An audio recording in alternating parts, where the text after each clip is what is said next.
Hi అండి. Pizza ready చేసుకోవడం కోసం నేను పిజ్జా బేస్ రెడీ చేసుకున్నాను అండ్ ఫోక్తో గుచ్చుకుంటున్నానండి. And mayonnaise and tomato ketchup వేసుకున్నాను. నేను మొత్తం దాన్ని బేస్కి మొత్తం రాసేసాను.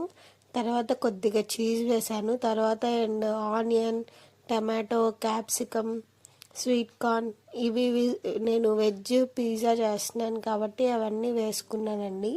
మీకు నచ్చిన చికెన్ పిజ్జా కావాలంటే చికెన్ వేసుకోవచ్చు, అలా ఏది కావాలంటే అది సేమ్ ఇదే ప్రాసెస్లో చేసుకోవచ్చండి. చాలా టేస్ట్ అయితే వచ్చింది. మీరు ఒకసారి ట్రై చేయండి, లైక్ చేయండి, షేర్ చేయండి, సబ్స్క్రైబ్ చేయండి. అండ్ లాస్ట్లో చీజ్ కూడా వేసుకున్నాను. నా దగ్గర కొద్దిగా తగ్గిందని ఇంకా ఉన్నది వరకు వేసేసాను. చాలా బాగుందండి.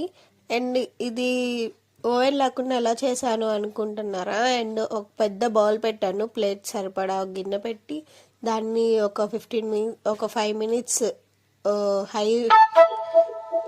ఫ్లేమ్లో పెట్టానండి. నెక్స్ట్ ఇంకా ఈ పిజ్జాని తీసుకువెళ్ళి దానిలో పెట్టేసి ఒక 20 మినిట్స్ ఉడకనిచ్చాక ఒక 20 మినిట్స్ తర్వాత తీసేసాను. ఇంకా ఇలా వచ్చిందండి. అసలు నేను పీసెస్ కట్ చేసుకున్నాను, చాలా బాగా వచ్చింది. టేస్ట్ అయితే చాలా బాగుంది. ఆరిగానో అండ్ చిల్లీ ఫ్లేక్స్ చాలా బాగా వచ్చిందండి. మీరు కూడా ఒకసారి ట్రై చేయండి, లైక్ చేయండి, షేర్ చేయండి, సబ్స్క్రైబ్ చేయండి. Thank you so much.